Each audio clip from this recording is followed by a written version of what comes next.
May nagtatangka raw manloob sa kanilang bahay at ipinakita pa ang isa niyang pintuan na tinamaan ng hinihinalang bala.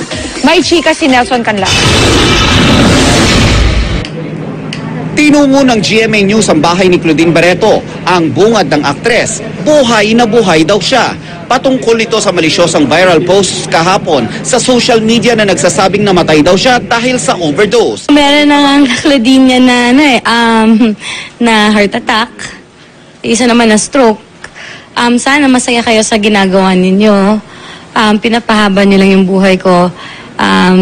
God bless you na lang po kung sino kayo. Ipinakita ng aktres ang bakod ng kanyang tahanan kung saan puwersahang sinira umano ang mga patusok na bakal sa ibabaw nito.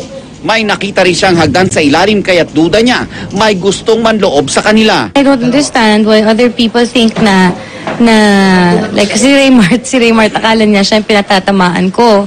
Ngayon kung natatamaan siya, baka nga may ginawa siya.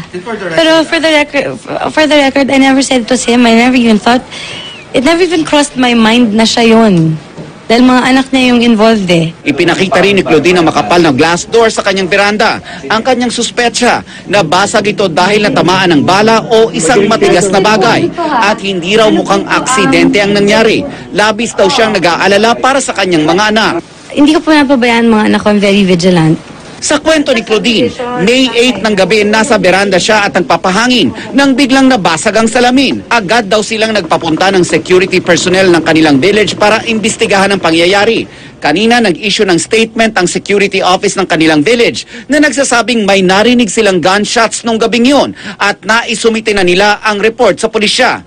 Nagtungo sa presinto ang aktres para humingi ng kopya ng report pero nadismaya siya dahil wala silang file ng nasabing insidente. Yung araw na po yun, according to the logbook, wala po negative po ang... Nelson Canlas, nakatutok 24 oras. Up next, Mare de Vera sexing Reyna ang dating sa kanyang pictorial.